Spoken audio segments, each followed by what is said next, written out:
কথা কন না খেলা আপনারা আমার একলা চাইরে দিতেছেন কিল্লিকা হ্যাঁ ভগবান কি একলা দাঁড়াইবার পারে এমনি দাঁড় করানো লাগে না পিছনের একটা লাড়ি লাগে তো মনে করেন আবু জেহেল এই গাছের লগে দাঁড় করায় রাখছে ভগবানটা মানে বিয়ের দাওয়াত খাইতে যাবো সর্বোচ্চ প্রহার এখন আবু জেহেল এক নম্বরে যখন সামনে বইছে পেশাবের একটা শব্দ সামনে চলতেছে আবু জেহেল পেশাব করে সামনে শব্দ দেখে পিছে গালি পিছনে আস্তে করে ঘুইরা তাকায় দেখতেছে মানে এই জামানারও কিছু দেখবেন কুকুর আছে সাবালো খাওয়ার লগে লগে এক পা উপর দিকে দিয়া মতে কথা কয় না বাবা গাছ বোঝে না মাছ বোঝে না দেখবেন কুত্তা যাইতেছে রাস্তায় কোনো কথা নাই বার্তা নাই কোনো সংকেত নাই পাও একটা উপর দিকে দিয়ে বিসমিল্লাহ কই স্টার্ট দেয় আছে না নাই তো আবু জেহেল যে গাছের লগে ভগবান দাঁড় করে রাখছে কুত্তা তার ভগবান চেনে না কিন্তু কুত্তা চেনে কাকে আরে কথা হয় না রে ভাই আবু জেহেল আস্তে করে ওই গাছের লগে দেখলাম তাদের কুত্তা যাওয়ার সময় খালি এক পৌঁছা করে বিসমিল্লাহ কই দিছে স্টার্ট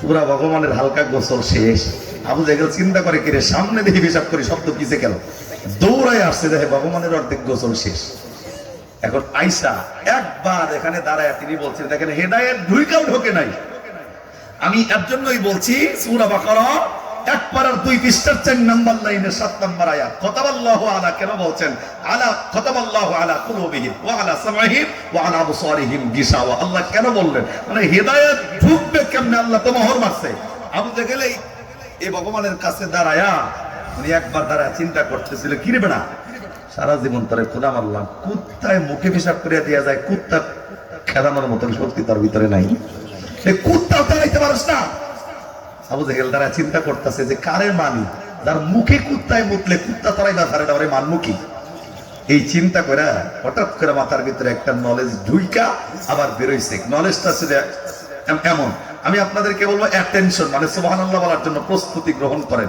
আবু জেহেল ওই সময় দাঁড়ায় চিন্তা করে ভগবান যেটার মানি এটার মুখে কুত্তায় মুতলে যদি কুত্তা তারাইতে না পারে তাহলে আব্দুল্লাহর ছেলে মোহাম্মদ যেই কালেমার দাওয়াত দেয় এই কালেমা কি সত্য কালেমা কিন্তু খতামাল্লাহু আলা কুলুবিহিম আল্লাহ নাযিল করছে আরে অন্তরে তো মোহর মারা আবু জেহেল চিন্তা করতেছে আরে নবীর কালেমা সত্যই লিখিব নবীর আল্লাহ সত্যই লিখিব বাপ দাদার ধর্ম সারা যাবে দেখেন আয়া আবার বাইরে হয়ে গেছে তার মানে অন্তরের চতুর্দিকে মোহর মারছে কে আল্লাহ সবার কপালে হেদায়েত নাই কার কথা আল্লাহর কথা তো ঠিক এমনি আমি বলতেছিলাম সৃষ্টি নিজে বানায় যদি নিজে খোদা মনে করি এটা শুধুমাত্র কমন সেন্সের অভাব আমি শুধু এতটুকু বলতে চাই আকরামও বিপদে পড়া ডাকতেছে হে লাত হে মানাত হে উজ্জা সারা জীবন তোমাদের ধর্মকে টিকে রাখার জন্য সাহাবায়ে কেরামের গলার ভিতরে পাড়া দিয়া নবীর সামনে সাহাবায়ে কেরামের এই গর্দান আলাদা করে দিছি নবীর কষ্ট দিছি নবী নামাজে সিজদায় চলে গেলেও এই নবীর ধর্মকে দমায় রাখার জন্য উটের নারী বুড়িগুলা নবীর মাথার উপরে চাপায়া দিছি আজকে লাত মানাত উজ্জা তোমাদের ধর্মকে টিকিয়ে রাখার জন্য আজকে মুসলমানদের হাতে পরাজয় গ্রহণ করে মক্কার জমিন ছাড়ছি শুধুমাত্র জীবনটা নিয়া এই মুহূর্তে কঠিন বিপদের ভিতরে পইরা আমি কিন্তু তোমাদেরকে ডাকতেছি আজকের এই কঠিন বিপদ থেকে আমাকে কিন্তু উদ্ধার করা লাগবে আমাকে কিন্তু বাঁচানো লাগবে একবার আওয়াজ করে নাউজুবিল্লাহ জোরে কোন লাত মানাত উজ্জাকে কিয়ামত পর্যন্ত ডাকলে বাঁচানোর ক্ষমতা নাই বাঁচানোর মালিকের নাম কি চিল্লা জোরে বলা লাগবে নাম কি আমার ভাইরা আকরামা নদীর মাঝখানের ভিতরে দাঁড়াইয়া বন্ধু লাত মানাত উজ্জাকে বারবার করে ডাক দেয় আজকে কঠিন বিপদ থেকে আমারে বাঁচানো লাগবে বন্ধু প্রত্যেকটা মানুষ যার মতো চিল্লাইতেছে আমি শুধু অন্য ধর্মের মানুষের কথা বলছি না আমাদের বাংলাদেশের ভিতরে মুসলমানদের ঈমান যে অধঃপতন হয় নামে আর ওড়ে এটার একটা বাস্তবতা আছে আমি ছোট্ট করে বলছি যেমন অনেক সময় যারা নৌকা চালাইছেন এখন তো নদী কমে গেছে পানি কম নৌকা যারা উঠছেন দূর দূরান্ত যারা গেছেন অনেক সময় নৌকা কবলিত ঝড়ের কবলিত মানুষ পড়ছে না পড়ে নাই আমি নিজে ব্যক্তিগত ভাবে একদিন সিরাজগঞ্জ থেকে নৌকা যুগে আসতেছিলাম মাঝখানে আসার পর অনাকাঙ্ক্ষিত ভাবে একটা ঝড় যখন উঠছে মহিলা যারা মানে সামনে ছিল তারা এমন জোরে চিল্লাইতেছে মনে হয় হ্যাগো চিল্লানি তারা নৌকা ডুববো আমরা তো পিছনে বইছি, এখন আমার কান্না আইলে আমি চুপ করে বইছি, ধৈর্য তো ধরতে হবে। পুলিশের বৈশিষ্ট্য এটা, মানে মনে করছে আজকে শেষ, জীবন শেষ, মানে এমন একটা পরিস্থিতি। সবাই চিল্লায় চিল্লায় কাঁদতাছে, আমি খালি লা ইলাহা ইল্লা আনতা সুবহানাকা ইন্নী কুনতু মিনাজ জালিমিন করতাছি। কিছু মানুষ বিপদে পড়লে এই দোয়াটা শুদ্ধ করে পড়বা পারে না, খালি লা ইলাহা লাইলা লাইলা লাইলা লাইলা আছে না নাই, এমন অবস্থা তৈরি হয়। তো বিপদ থেকে মানে যে আল্লাহ আল্লাহ করতে করতে করতে করতে যখন একেবারে নৌকাটা ঝড়ের কবল থেকে বাইসা মোটামুটি কাছে চলে আসছি, আমি তখন আল্লাহর দরবারে শুকরিয়া আদায় করার পরে একজন আরেকজনের কথা শুনতেছি, মানে উপরের কাগজটা খুলে দিছে, একজন আরেকজনের ডাক দেবে, আজকে মাঝি ডাকি দেখছো, মাঝি যদি শক্ত না হইতো মনে করছো সেই নৌকা এখানে আসে কেমনে ঢেউের বাজে বাজে নৌকাটা নিয়ে আইলো, কিন্তু একটু আগে লাইলা কুইয়া পুরা মুখে ভেন্ডা তুলে ফেলাইছে। তার মানে একটু আগে ইমান ছিল, আর আল্লাহ যখনই বাঁচাই দিছে তখন হইলে মাঝি শেষ। মাঝি হইলে 1 নম্বর, মানে মাঝি নৌকা বাঁচাই নিয়ে আসছে, মানে ইমান যা ছিল 1 মিনিটের ভিতরে সব শেষ। কথা বল ঠিক না? তো শেষ জামানা আসবে, এমন মানুষ ইমান নিয়ে ঘর থেকে বের হবে, বেঈমান হয়ে ঘরের ভিতরে ঢুকবে, এই পরিস্থিতি কিন্তু তৈরি হয়ে গেছে। কথা কন ঠিক না বেঠি? আমি আমার বাপের কাছে গল্প শুনছি এমন, এখন তো অনেকের বাড়িতে বিল্ডিং টিনের ঘর, আগের জামানায় ছিল সাবরা বাঁশের কুড়ি। কথা কন না কেন? বাঁশের কুড়ি। তো জামাই বউ মানে দুইজনে জ্বর আসছে, ধন না ধরে ঝুলতাছে যে অন্তত চালটা যেন বাঁচে, বেড়া উড়ে নিলি নিজ্ঞা, চালটা যেন বাঁচে রাখে, মানে দুইজনে এমনি ধন না ধরে জোরে দিছে লা ইলাহা ইল্লাল্লাহ কইতে কইতে কইতে কইতে আল্লাহ তাআলা কোনো মতে যখন বাঁচায় রাখছে, তখন বিবি স্বামীরে ডাক ডাকে, স্বামী কইছিলাম যে খানিক 2টা খুঁড়ি নতুন দেন, যদি আজকে না দিলে নেই ঘর থাকতো। তার মানে ঘর যখন বাচ্চা রয়েছে তখন 2 কানির খুঁড়ি হইল নতুন, আর একটু আগেই ছিল কে? বিপদে বললে পাবলিক আল্লাহরে ডাক দেয়, বিপদ চলে গেলে আর আল্লাহর খবর নাই, তখন কানির খুঁড়ির জোর বাড়ে, তখন ওর আইলার মাঝির জার বাড়ে। কথা কন ঠিক না? করোনাকালীন সময় কিছু মানুষের ডাইলগ ছিল এমন, আরে চাকরিওয়ালা চাকরি হারাইছে, যদি খালি দোকানটা না থাকতো বাঁচার কোনো উপায় ছিল না। কথা কয় না? আর যাদের গরু গাভী বানায় চিন্তা করছে, আরে সব করোনায় বন্ধ থাকলেও গরুর দুধ দোয়ানো বন্ধ ছিল না, গরুর দুধ বিক্রি করে বাঁচছি। ঠিক কইলো ঠিক না কইলো ঠিক? কথা বল ঠিক না? অথচ বাঁচায় রাখছে কে? আল্লাহর নাম নাই। এই হচ্ছে পাবলিকের ঈমান অধঃপতন। আল্লাহু আকবার কান। আমার ভাইয়েরা, আকরামা নদীর মাঝখানে দাঁড়াইয়া হে বন্ধু লাত মানত উজ্জাকে বারবার করে ডাক দেয়, সংক্ষেপ সংক্ষেপ অতি সংক্ষেপ করে কথা বলছে। হে বন্ধু লাত মানত উজ্জাকে ডাক দিতেছেন, কিন্তু নাই নাই নাই, হে বন্ধু তাদের পক্ষ থেকে কোনো সাহায্য নাই। হে বন্ধু লাত মানত উজ্জাকে ডাকার পরে হঠাৎ করে একজন মুরব্বী ওই নৌকার ভিতরে বসে বসে এই লাত মানত উজ্জাতের ডাকা দেখা হে বন্ধু মুরব্বিটা মুস্কি মুস্কি নিচে বসে হাসতেছে। বিপদের সময়ও আকরামার নজর পইরা গেছে, আরে সবাই চিৎকার কইরা কান্দে, কিন্তু এই মুরব্বিটা হাসতেছে কেন? এই মুরব্বি কি পাগল হয়ে গেল নাকি? আকরামা নিজের রাগকে কন্ট্রোল কইরা এই মুরব্বির ডেকে ডেকে ডাক দেখায়, মুরব্বি এই বিপদে পইরা সবাই আল্লাহরে ডাক দেয়, কিন্তু আপনি এই জায়গায় কেন, কোন কারণে মুস্কি মুস্কি হাসতেছেন? আকরামার কথা শুই না এই মুরব্বী আকরামারে ডাক দেখায়, আকরামারে আমার হাসার পিছনের অন্য কোনো কারণ নাই, আমার কারণ হইল একমাত্র তুমি। আকরামা ডাক দেখায়, আমি আবার হাসার পাত্র হইলাম কেমনে? এ বন্ধু মেজাজ কিন্তু আবু জেহেলের সন্তানের মেজাজ কিন্তু অনেক গরম মেজাজ। ডাক দেখায়, আমি আবার হাসার পাত্র কেমনে হইলাম? এই মুরব্বী ডাক দেখায়, আকরামা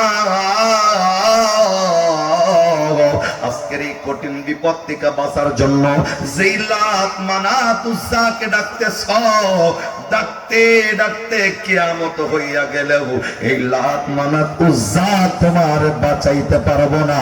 একবার আওয়াজ করে বলতে হবে সুবহানাল্লাহ। বন্ধুরে আকরামা আস্তে কইরা মুরব্বিরে ডাক ডাকায়, মুরব্বি তুমি বলছো লাত মানাত উজ্জারে ডাকলে তারা বাঁচাইতে পারবো না, তাহলে অবশ্যই তোমার কাছে বাঁচার রাস্তা জানা আছে। এ মুরব্বি বলো না, আজকে আজকে কার কাছে সাহায্য চাইব, কার কাছে সাহায্য চাইলে বাঁচা যাবে? এ বন্ধু মুরব্বী আস্তে করে ডাক ডাকায় লাত মানাত উজ্জা সাহায্য করতে পারবে না। আকরামা যদি বাঁচতে চাও, যে মুসলমানের ভয়ে মক্কার জমিন ছেড়েছ, যেই নবীর ভয়ে মক্কার জমিন ছেড়েছ, এ আকরামা যে সাহাবায়ে কেরামের ভয়ে মক্কার জমিন ছেড়েছ, ওই সাহাবায়ে কেরাম যে আল্লাহর ইবাদত করে, আল্লাহু আকবার কোন লাগবে জোরে? এই মুরব্বি ডাক ডাকায় এ আকরামা, ওই নবী যে আল্লাহর ইবাদত করে, ওই মুসলমানগুলা যে আল্লাহর গোলামি করে, ওই নবীর সাহাবায়ে কেরাম যে আল্লাহর দাসত্ব করে, লাতমানা তজ্জার পাওয়ার নাই। আজকে যদি বাঁচতে চাও, বাঁচতে যদি হয়, আজকে ওই মুসলমান যেই মালিকের ইবাদত করে, ওই মালিকরা যদি ডাক দাও, আমার আল্লাহ যদি চায় তোমার ডাক যদি মালিক শুনে নাই, আল্লাহ যদি তোমারে কবুল করে, আল্লাহর কাছে সাহায্য চাইলে আমার আল্লাহ এই কঠিন বিপদ থেকে বাঁচাইতে পারবো। তাছাড়া পৃথিবীর অন্য কোন শক্তি এই বিপদ থেকে বাঁচানোর ক্ষমতা হবে না। আর একবার আওয়াজ করে জোরে কন্যা সুবহানাল্লাহ। এ বন্ধুরে, আকরামা নৌকার মাঝখানে দাঁড়াইয়া জীবনের মায়ার কথা চিন্তা কইরা এই আকরামা নিজের লাত মানাত উজ্জাকে ভুইলা গেছে। এ বন্ধু, আগুন পূজা, বাতাস পূজা, পানির পূজা ভুইলা গেছে। এই লাত মানাত উজ্জাকে ভুইলা মুরব্বির কথা শুইনা ডাক ডাকায় আল্লাহরে ডাকলে কি সাহায্য পাওয়া যাইবনি? ডাক ডাকায় অবশ্যই সাহায্য পাওয়া যাবে। আল্লাহ রাব্বুল আলামিন তো আলিমুল গায়ব, আল্লাহ তো আলিমুম বিযাতিস সুদূর, আল্লাহ তো অন্তর্যামী, আল্লাহ তো গায়েবের খবর জানে। আল্লাহর কাছে সাহায্য চাইলে পাওয়া যাবে। বন্ধু, আকরামা নিজের ধর্মের কথাকে ভুইলা গিয়া এ বন্ধু নিজের জীবনের মায়ায় আস্তে কইরা এই মুরব্বির কথাটা শুইনা সকল মানুষের সামনে, এই মুরব্বির সামনে আস্তে কইরা আকরামা আমার আল্লাহরে ডাক দিব। জীবনেও কোনোদিন আকরামারে আল্লাহ আল্লাহ বইলা ডাক দেয় নাই। এ বন্ধু, আকরামা কোনোদিন আল্লাহরে চিনি না, আকরামা আল্লাহ সম্পর্কে ধারণাও নাই, আল্লাহরে কোনদিন জবানটা খুললা কোনদিন ডাকটাও দিয়া দেখে নাই। কিন্তু আজকের এই বিপদে পইরা আল্লাহরে কলিজার ভিতর থেকে হেদায়েতের নিয়তে ডাক দিবে। কেমনে ডাকবে, কেমনে কেমনে কেমনে?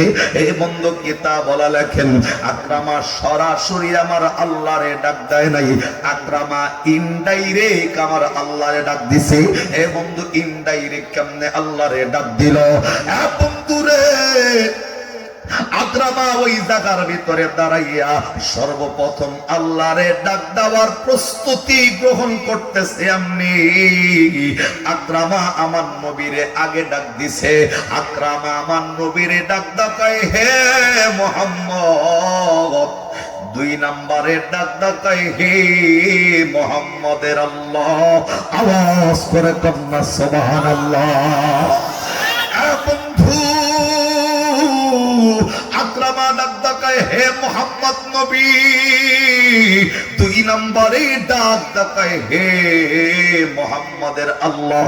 তার মানে আকরামা এটা বুঝাইছে তাদের যেমন দেবদেবীর অভাব নাই, 36 কোটি দেবদেবতা তাদের। উনিও ভেবেছেন আল্লাহ মনে হয় কয়েকজন।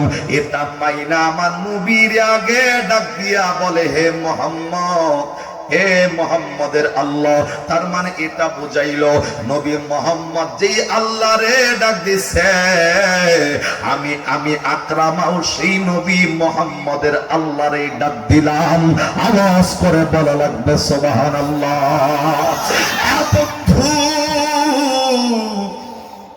আকরামা মুহাম্মদের আল্লাহরে ডাক দিয়া ডাক ডাকায়, হে নবী মুহাম্মদ।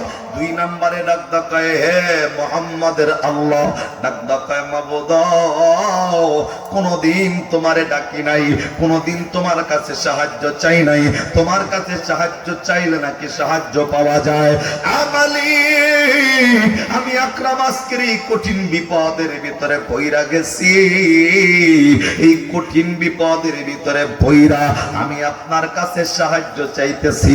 আজকের এই ঝড়ের কবল থেকে যদি আমি আকরামারে আপনি বাঁচায় দেন, এই ঝড় থেকে যদি আপনি আমাকে হেফাজত করেন, আজকের জীবনটা যদি আপনি আমারে ভিক্ষা দেন, আমি আকরামা ওয়াদা দিতেছি, প্রমিস করতেছি, শপথ করতেছি, আর সামনে দিকে যাব না।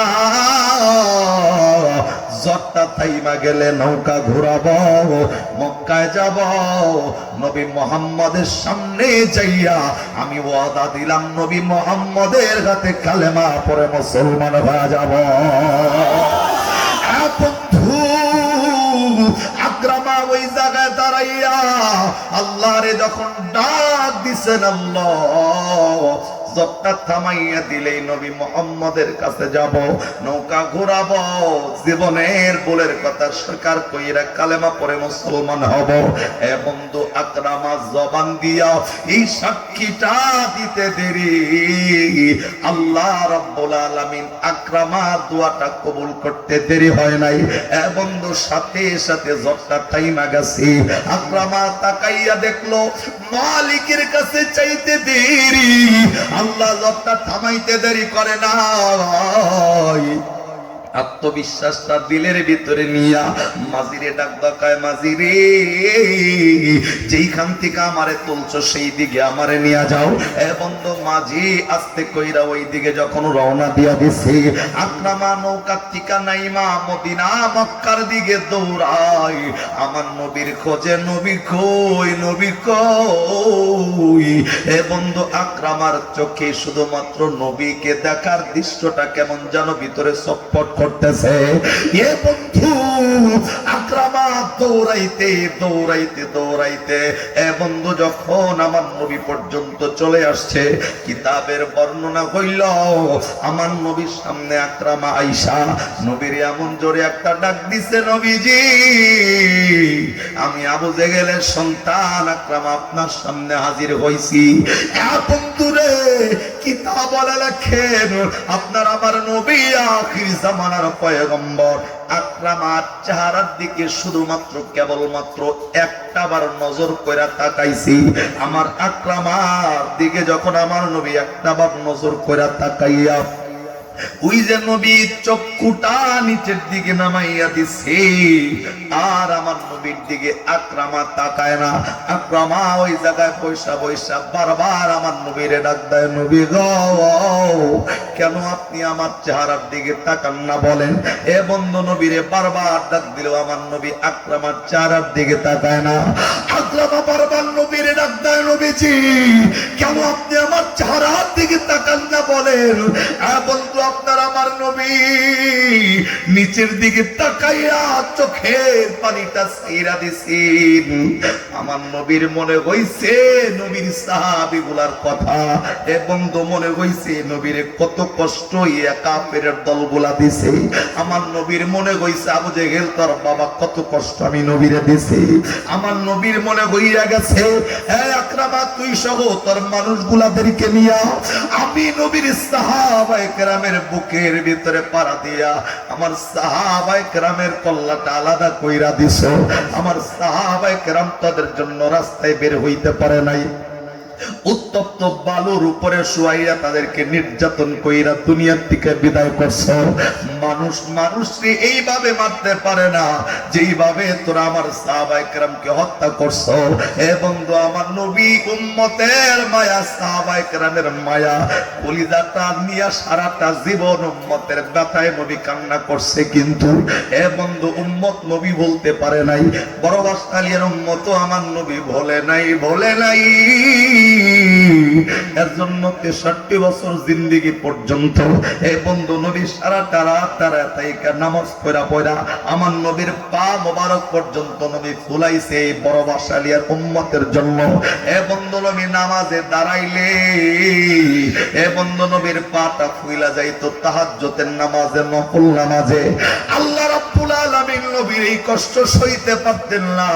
আল্লাহ নিজে কোরআনের আয়াত দিয়া ডাক দিয়া বলতো, ইয়া আইয়ুহাল মুযাম্মিল কুমিল লাইলা ইল্লা কলিলা নিসফাহু ওয়া বিনকুস মিনহু কলিলা। আল্লাহ ডাক দা কইতো, নবী সারা রাত কষ্ট কইরা নামাজ পড়া পাটা ফুলাইলেন কেন? হুজুর আপনি রেস্ট করেন, বিশ্রাম নেন। আল্লাহ নিজে নবীরে বিশ্রামের জন্য বলতো।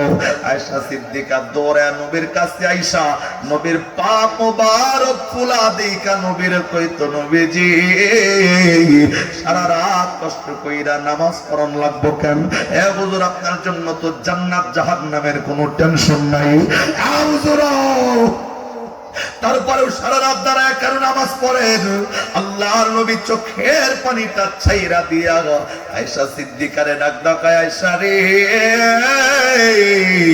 সারা রাত দাঁড়ায় তাইকা নামাজ পড়ার পিছনের কারণ আমি জানি। আমার জন্য জান্নাত জাহান্নামের টেনশন নাই, কিন্তু আমি নবীর নেকি আমার ব্যক্তিগত আমলের জন্য করি না। কেননা আমি নবী কিয়ামতের ময়দানে আল্লাহর মিজানের পাল্লার কাছে গিয়া দাঁড়ায় থাকবো। আমার উম্মত গুলা গুনাহ নিয়ে যখন আল্লাহর মিজানের পাল্লার কাছে যাবে, আমার উম্মতের নেকি গুলা যখন ওজন করা হবে, আমি যদি দেখি উম্মতের নেকির পাল্লার ওজনটা হালকা হইয়া গেছে, আমি নবী আমার সামনে দিয়ে উম্মত জাহান্নামে যাবে, আমি নবী সহ্য করতে পারবো না। আমি নবী আমার ব্যক্তিগত আমলগুলা উম্মতের পাল্লায় তুইলা উম্মতের পাল্লাটা ভারী বানাইয়া উম্মতের জান্নাতের ফয়সালা করে দিব। জবান বন্ধ নাই, আওয়াজ করে কন্যা সুবহানাল্লাহ। বন্ধুরে আল্লাহর নবী আকরামাত চেহারার দিকে তাকায় না, আমার নবী নিচের দিকে তাকায় চোখের পানিটা ছাইরা দিছে। মনে হইছে নিজের জীবনের কষ্টের কথা, মনে হইছে সাহাবায়ে কেরামের কষ্টের কথা। আকরামা চোখের পানি ছাইরা নবীরে ডাক দেয়, নবী গো আমি তো আল্লাহরে ওয়াদা দিছি, আল্লাহরে ডাকার সাথে সাথে আল্লাহ আমার কথাটা শুনছি। আমি তো আল্লাহর কাছে খাস দিলে তওবা করার কারণে আল্লাহ আমার কথাটা শুইনা আমারে বাঁচায় দিছে। নবী গো আমি আল্লাহরে বলছি আপনার আগাতে কালেমা পড়ে মুসলমান হইয়া যাব। নবী আপনি আমারে ফিরাইয়া দিবেন না, নবী আপনি আমারে তাড়াইয়া দিবেন না। এ বন্ধু আস্তে কইরা বারবার যখন আকরামার দাইকা চোখের পানিটা ছাইরা দেয়, আপনার আমার নবী এখনো তাকায় নাই। আল্লাহ রাব্বুল আলামিন জিবরাইল আমিন রে ডাক দেয়, জিবরাইল রে নবীর কাছে যাও, নবীরে যাইয়া বলো আকরামার দিলটা একেবারে ছাচ্চা, অনিয়তটা একেবারে সহি নিয়ত, পিছনে অন্যায়ের জন্য মাপ চায়, সামনে আর অন্যায় করবে না। আমি আল্লাহ তো ওয়াদা দিয়েছি এই নিয়ত নিয়ে কোনো বান্দা আমি আল্লাহর কাছে যদি ক্ষমা চায়, মাপ চায়, আমি আল্লাহ এই বান্দারে ফেরত দেব না। আমি তো অন্তর্যামী আলিমুল গায়ব, আমি তো আকরামার অন্তরের খবর জানি। আমার নবীরে যাইয়া বলো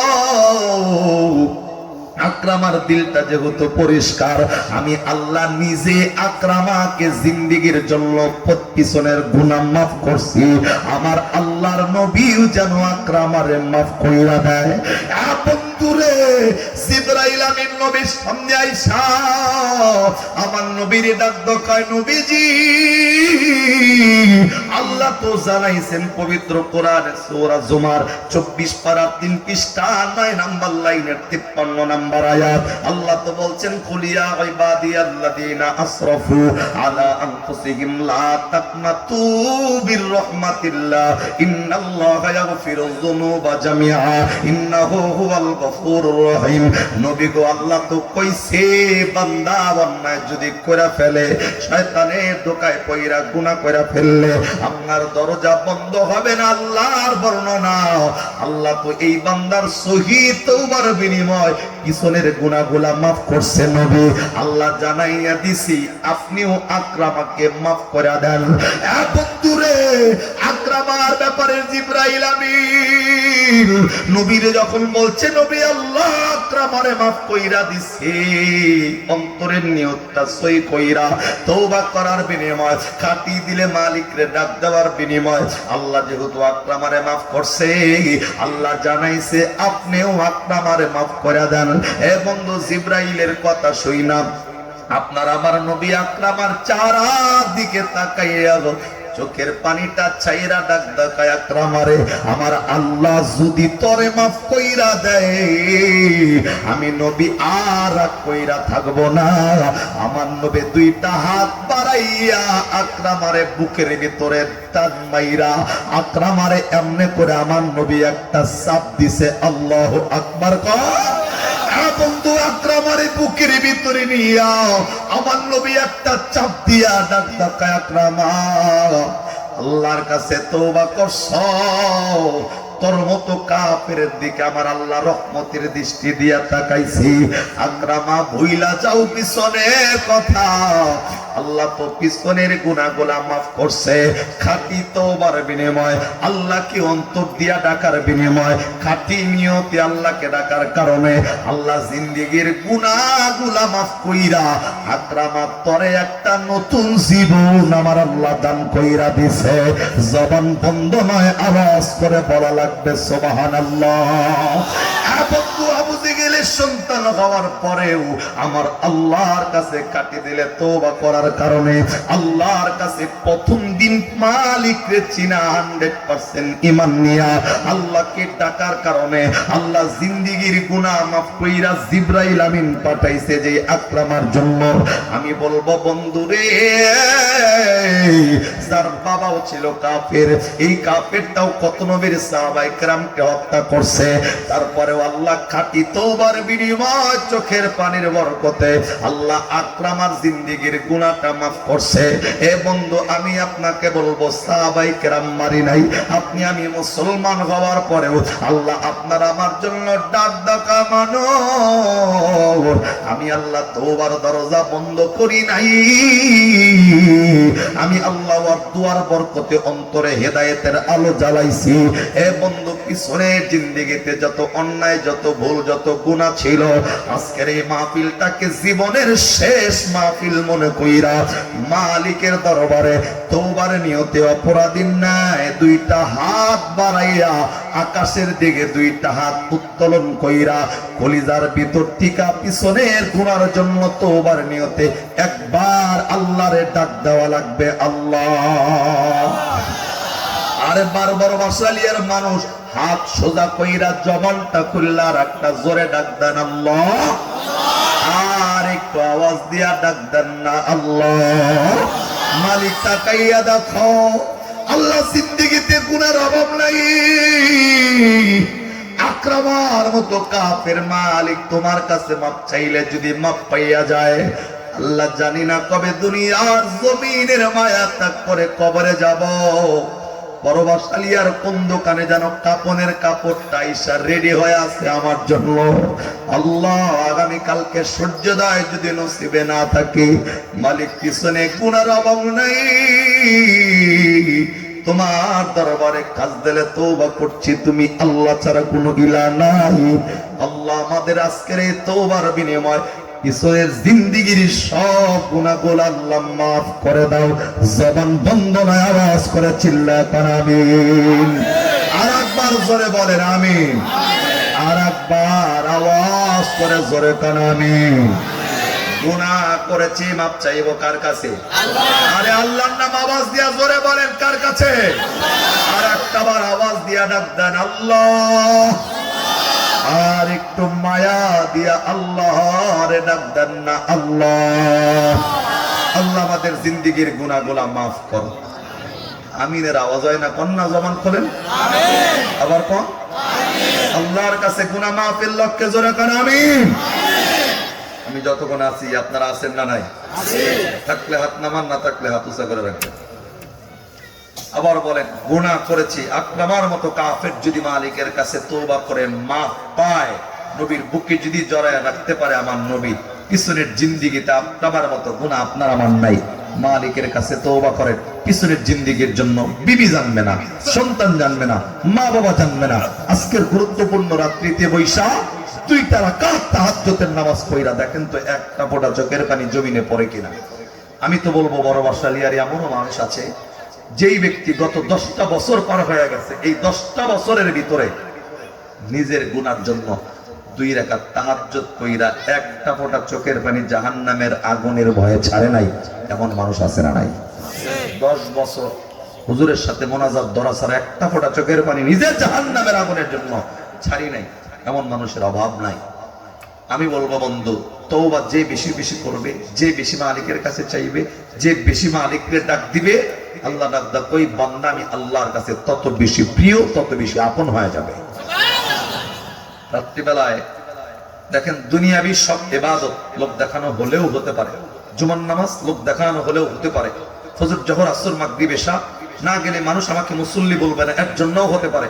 মসজিদ মাদ্রাসায় দান লোক দেখানো হলেও হতে পারে, হজ লোক দেখানো হলেও হতে পারে।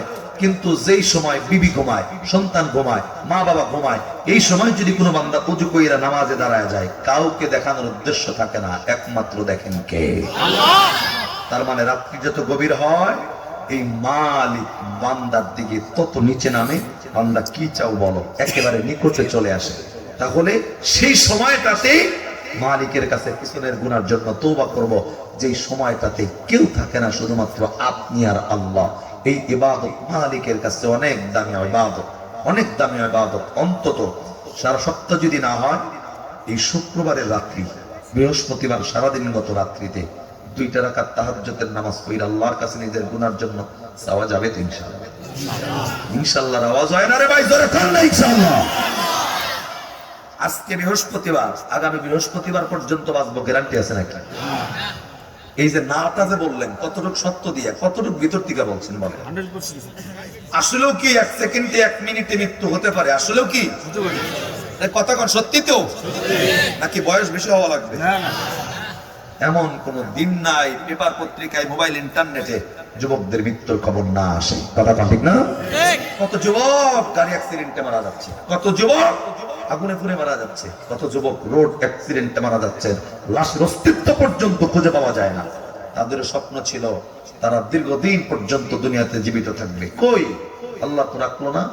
তার মানে এই বড় বাসালিয়ার সব মানুষ একসাথে মরবে না। যেই লোকটা মারা যাবে আর 10 জন মানুষ আফসোস করবে, লোকটার তো মৃত্যুর বয়সে নেই, আল্লাহ নিয়ে গেছে, অকাল মৃত্যু আছে না নাই?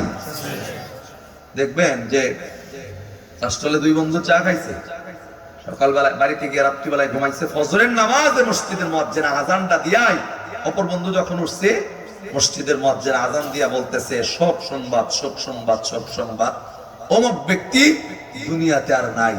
যে ব্যক্তি একসাথে চা খাইছে উনি চিন্তা করলো কি আমি তো গত রাত্রে তার লগে একসাথে চা খায় বাড়িতে ঢুকছি।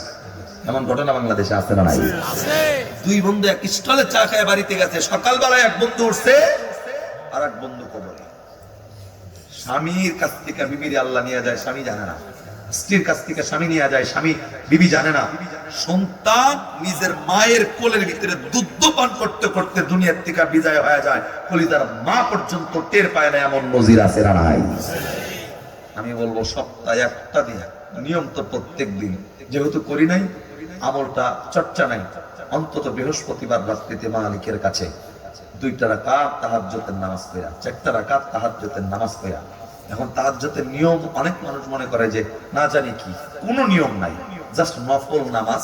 নিয়ত করবেন তাহাজ্জুদ পড়তেছি, কিচ্ছু কম লাগবে না, কোনো সূরা টুরা এক্সট্রা কোনো সূরা নাই, যে সূরা পড়েন সেই সূরা দিয়ে নফল নামাজের মতো 2 রাকাত তাহাজ্জুদ নফল পড়লেই তাহাজ্জুদ, তাহাজ্জুদই নফল। শুধু তাহাজ্জুদের নিয়তটা করবেন আল্লাহর কাছে। দেখেন 2 রাকাত নামাজ পড়া দিলের পরিবর্তনটা ঘটে কিনা, পরিবর্তনটা ঘটে কিনা। ইনশাআল্লাহ আল্লাহ পরিবর্তন ঘটাবে যদি নামাজটা আল্লাহর জন্য হয়। আল্লাহ জাল্লা শানুহু সুবহানাহু ওয়া তাআলা আজকের আলোচনা বেশি থেকে বেশি মালিকের কাছে তওবা করার নিয়ত, আল্লাহ তাআলার কাছে বেশি থেকে বেশি চাওয়ার তৌফিক আমাদের দান করেন। আমিন। আর একবার জোরে আমিন। আর আমি যতক্ষণ আছি আছেন তো ইনশাআল্লাহ। এবার আসেন মূল আলোচনা। পবিত্র কোরআন সূরার নাম সূরাতুল মুনাফিকুন 28 পারা 14 নম্বর পৃষ্ঠার 12 নম্বর লাইনের 10 নম্বর আয়াত। এই আয়াতের ভিতরে একটা মেসেজ দিছে আল্লাহ আপনাদের।